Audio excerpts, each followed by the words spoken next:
Today we are going to start the new chapter, Human Eye and the Colorful World. You know that human eye is the most important sense organ that we have, right?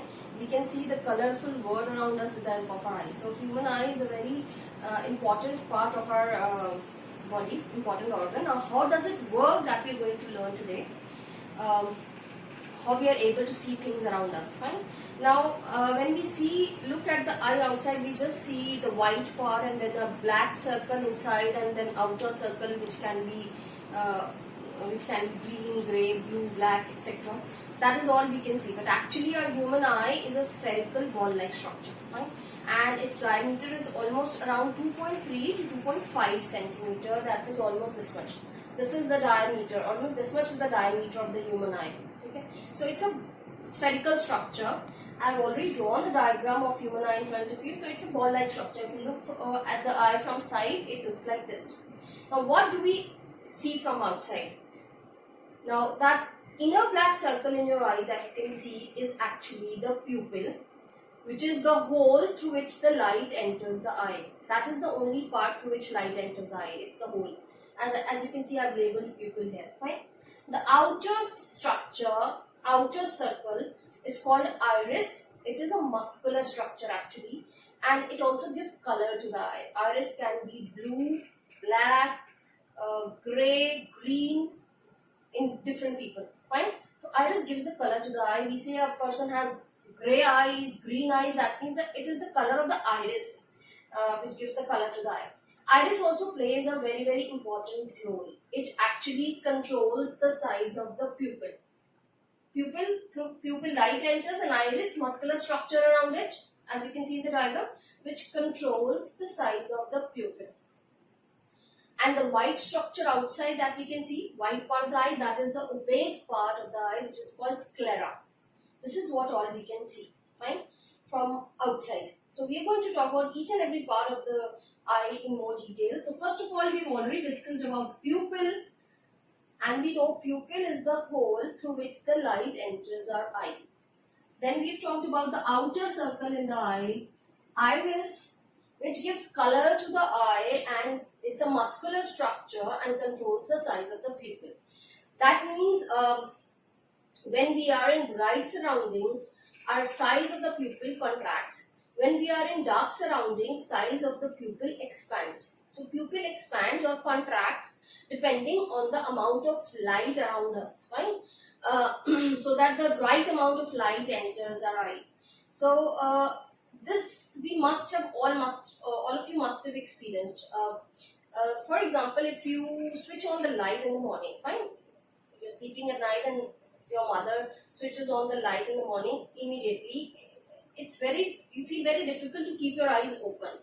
Your eye starts flickering like this. You're not able to open your eyes. Why this happens is, in the darkness, pupil expands. When the lights are switched on immediately, the pupil size has to contract, but initially it takes few seconds for the pupil to decrease in the size. So for those initial few seconds when the size of the pupil is bigger, large amount of light starts entering our eyes and it's difficult for us to keep our eyes open. So our eyes start flickering. These eyelids, we close our eyelids to stop that large amount of light entering our eyes.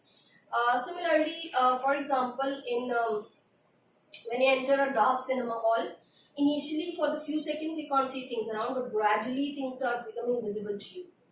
Fine, this happens with us. Why this happens? When you are entering the cinema hall, when you are outside, the pupil is smaller in size. When you enter dark surroundings, so pupil has to expand, but initial few seconds it takes to expand.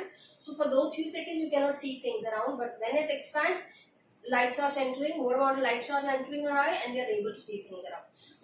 So iris controls the amount of light entering our eye by changing the size of the pupil. So iris plays a very, very important role in our eye. It controls the amount of light entering our eye by controlling the size of the pupil. So this hole is called pupil, and this is called iris, the muscular structure around us. Now this, you can see it's spherical, but here this bulging out part. Now this bulging out part of our eye is covered by a transparent layer called cornea. Right? This gives the shiny appearance to our eyes. It is because of the cornea, which is the transparent layer present around the bulging out part of the eye. Cornea acts as a protective layer around our eye, protective cover, plus it also causes refraction of light. As light enters cornea, the refractive index of cornea is different from that of the ear. As light enters from ear to cornea, it undergoes refraction. What other parts of the eye cause refraction we'll be discussing in few minutes, right? So this is cornea. Then you can see there is an eye lens here. Fine. Now this eye lens is, we've talked about lenses, fine. We talked about concave and convex lenses. So as you can see, this eye lens is actually convex in nature and it is supported by ciliary muscles here. These are the ciliary muscles around the eye lens. Now eye lens is not hard glass structure. It is made up of soft jelly-like material. Fine. So it is flexible. Its curvature can be changed. The eye lens in our eye is flexible, made up of soft jelly-like material, and its curvature can be changed. Around the eye lens, we have here, between the eye lens and the cornea, there is a fluid which we call aqueous humor. It is aqueous humor. Aqueous means watery, so it's a watery fluid which is present between the eye lens and the cornea. Similarly, between the eye lens and this remaining part of the eye, between this retina, there is another fluid which is called vitreous humor. Now, vitreous humor is a jelly-like fluid present in our eye. This vitreous humor helps in maintaining the shape of the eye. Okay, because this is jelly-like fluid present, it helps in maintaining the shape. At the back of the eye, we have retina as I've labeled here. Retina is the screen of our human eye where the image is formed of whatever we see. Whatever we see, far off nearby objects, the image of that is formed at retina. So this is acts as a screen. So we have okay, now this acts as screen, and what happens is how image is formed, that we will be discussing in just few minutes. Retina has several light sensitive cells. These light sensitive cells convert the image that is formed into electrical signals, and those electrical signals are then passed on by optic nerve to the brain. Fine. Now at retina, as we have said, the image is formed. Now image is formed obviously at retina. That means it is a real image and inverted image. And obviously because of the size, you can see it is diminished. So what we see on our retina, what is formed on our retina is a real inverted and diminished image of whatever we see. That is sent in the form of electrical impulses through optic nerve to the brain, and the brain then finally interprets the object size properly. Fine, that image is sent to the brain and brain interprets the final message properly. Fine. So retina has several light sensitive cells, as I said. So mainly two types of light sensitive cells are present on retina: rods and cones. Okay. Rods, they work in bright light only. Rod can work in the dim light. They can sense dim light, whereas cones are for sensing colors, and they only can sense colors in bright light. Fine. So rods are sensitive to dim light, whereas cones sense colors and they are sensitive to bright light only. Okay. And therefore, colors, we cannot identify colors. If your light is dim, you can see the shape, structure of the object, but colors you cannot identify in dim light, because cones are responsible for identifying colors and they work only in the bright light. Fine. Now, the most important part, how is the image formed at retina? Fine. Now, as you can see, we have eye lens here. We have two types of fluids: aqueous humor here, vitreous humor here, and cornea here. Now, cornea, eye lens plus the two fluids, aqueous humor plus vitreous humor, together form the lens system of our eye. They together help in the refraction of light when it enters the eye, and finally result in the image formation at retina. Okay, so light undergoes refraction when it enters cornea, these fluids, aqueous humor, vitreous humor, and eye lens, and the image is formed at retina. But the most important role is played by our eye lens. Right? Now you can see, we can see far off as well as nearby objects clearly, and the image can be formed at retina. Now, how is this possible? Let's talk about that. So before I talk about that, how eye lens results in the formation of image at retina, so we've talked about what is pupil, iris, we know what is cornea, we know about The eye lens, that there is an eye lens and it helps in refraction. We know we have aqueous humor in our eye. We know it causes refraction. We know vitreous humor also helps in refraction. And we know retina is the screen where the image is formed, and retina has light sensitive cells which are rods and cones. And we know about what else we talk about. We know that the optic nerve also is there. Optic nerve, which helps in the transferring of the image to the brain. So these are various parts, and we missed here, along with the eye lens, we have missed what important ciliary muscles. We are going to talk about these in a minute. Okay, these are different parts of the eye of which you should know the function. Fine. Now let's talk about the eye lens in little more detail. So we know, before we talk about eye lens and ciliary muscles, let's quickly recap. Pupil is the hole through which light enters our eye. Iris is the structure, muscular structure, which controls the size of the pupil and regulates the amount of light entering the eye by changing the size of the pupil. Cornea is a transparent outer layer of the eye. It acts as protective cover and also causes refraction of light. Eye lens is made up of, it's convex in nature, made up of soft jelly-like material. It also causes refraction and results in the final formation of image at retina. Ciliary muscles help in the supporting eye lens, and they also help in changing the thickness of the eye lens. How, we are going to talk about in a minute.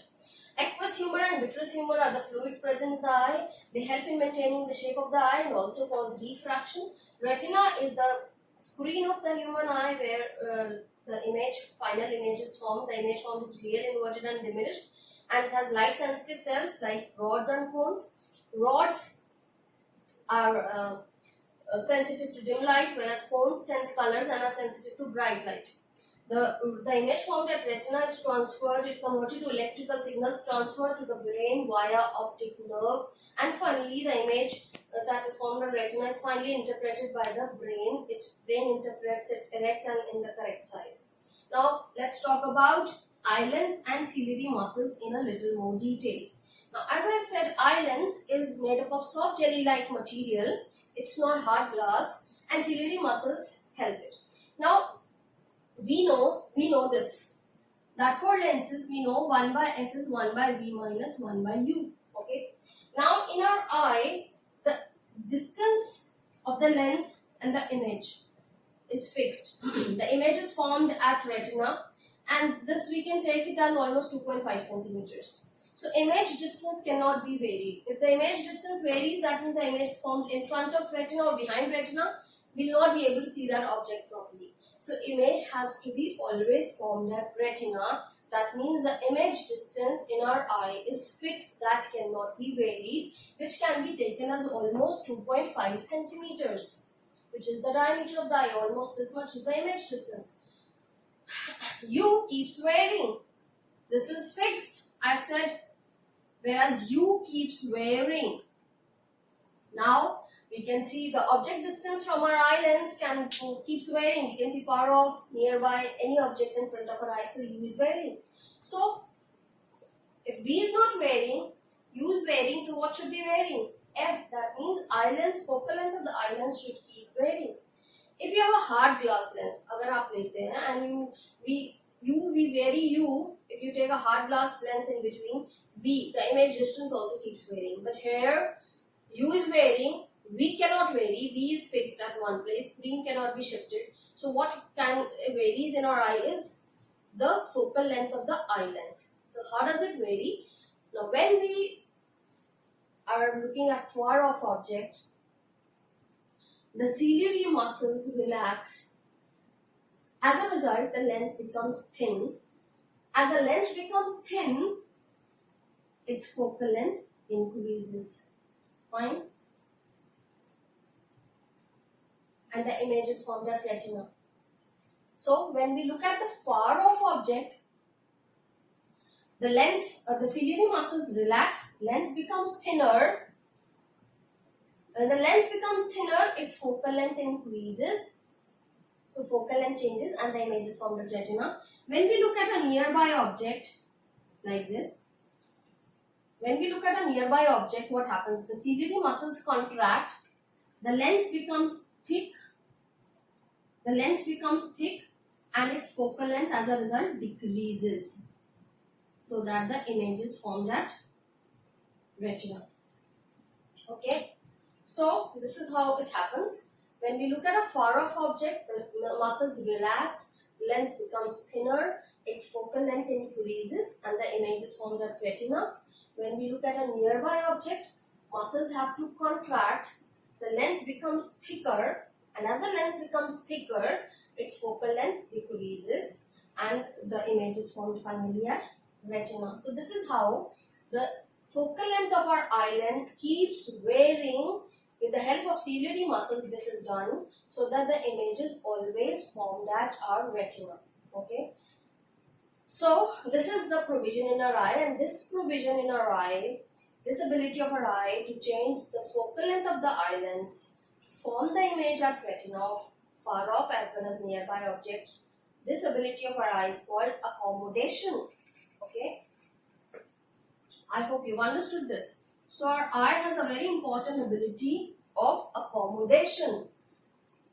Accommodation is the ability of the eye to change the focal length of the eye lens to form the image of the far off as well as nearby objects at retina. Okay? This ability of the eye is called accommodation, a very important term. Fine. So you've seen how images formed at retina always. This is done with the help of the eye lens, which helps in the fine focusing of the image at retina. Although refraction is occurring at cornea, aqueous humor, vitreous humor as well as eye lens, but eye lens is responsible for fine focusing of the image at retina with the help of changing focal length of the eye lens. Fine. Now, when we are looking at a nearby object, let's talk about two new terms, which is far point and near point.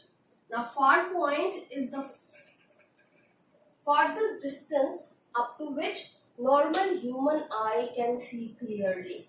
Maximum distance up to which normal human eye can see clearly is the far point. Now, if you stand outside and look outside, till what distance you can see, you'll be able to see till the maximum visibility distance, maximum obstruction. Whatever is visible, till far off you can see clearly. So for a normal human eye, we say the far point is infinity. We can see up to infinite distance clearly. Right? Let's talk about near point. Near point is the minimum distance at which normal human eye can see clearly without any stress. Near point is also called least distance of distinct vision. Okay, that means the minimum distance at which we can see clearly without any stress. You can find your own near point yourself. Now see, if you bring a text, you can take a copy, bring it, keep it at your eye level. You can keep a scale below horizontally, tell someone else to help you out, and keep bringing that written text closer and closer to your eyes. Now when you do this, a stage will reach when the things will start becoming blurred and your eyes will start getting stressed. You have to keep the book till you can read it clearly without any stress. That will be your near point or least distance of distinct vision. Fine. That is how we can find our near point. And for a normal average human, young adult, normal adult, this distance is taken to be as 25 centimeter. We say that a near point for a normal human eye is 25 centimeter. This is the average actually. If you talk about young children, their near point can be somewhere around 10-12 centimeter.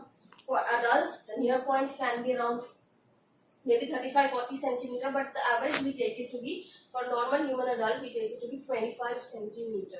So you can find your own near point yourself.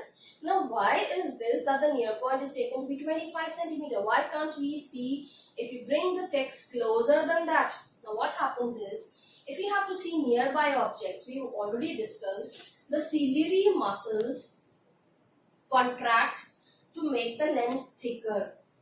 Fine. Closer the object, the thicker the lens has to be so that the image can be focused at the retina.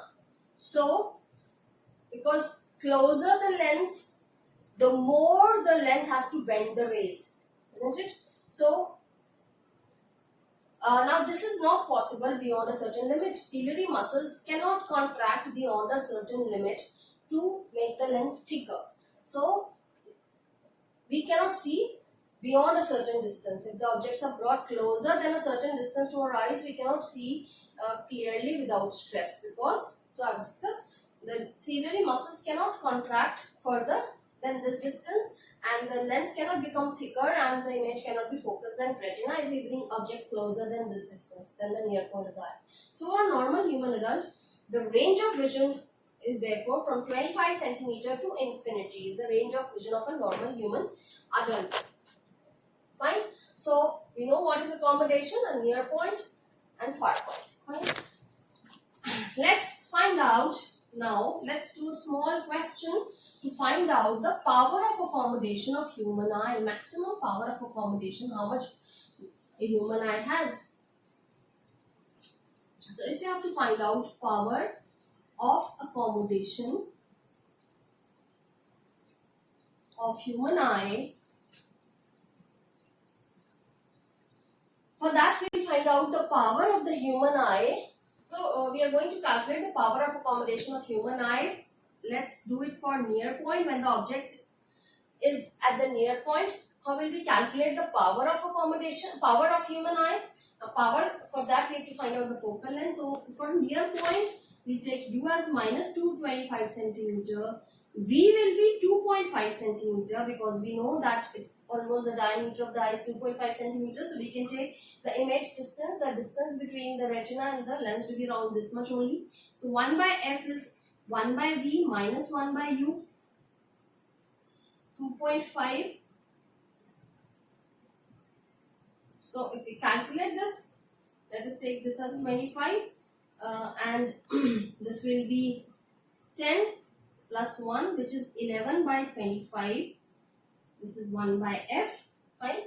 Now f will be 25 by 11 centimeter. Now if I convert it to meters, it will be 25 by 1100. Fine, in meters, and this will be, f will be around, so if you calculate it, you can find it that it will be 44. Fine, 1 by 44 meters. Then power is 1 by f, so we can say it is 44 diopters. Okay, this is the power of the human eye, of a normal eye, when it focuses at its near point. Now let's talk about far point. At far point, u is infinity, v is 2.5 centimeters. So 1 by f is 1 by v minus 1 by u. 1 by 2.5 minus 1 by infinity, and you know 1 by infinity is taken as to be 0. So we can from here say f is equal to 2.5 centimeters, or we can say 2.5 upon 100 meters. That will be our f, and that is how much? So if we solve, if we remove the decimal, it will be 25 upon 1000, and that will be 1 by 40 meters is f. That means our power will be equal to 40 diopters. So the power of the eye lens for a normal eye lens, when it focuses at far point is 40 diopter. When it focuses at its near point is 44 diopter. So the power of accommodation of our human eye is around plus 4 diopter. Its power can vary from 40 diopters to 44 diopters. So this is how we can calculate the power of accommodation for human eye, which is plus 4 diopter. So we've learned today about human eye, its various parts, and I hope you understood. That's all for the day. Have a nice day. Thank you.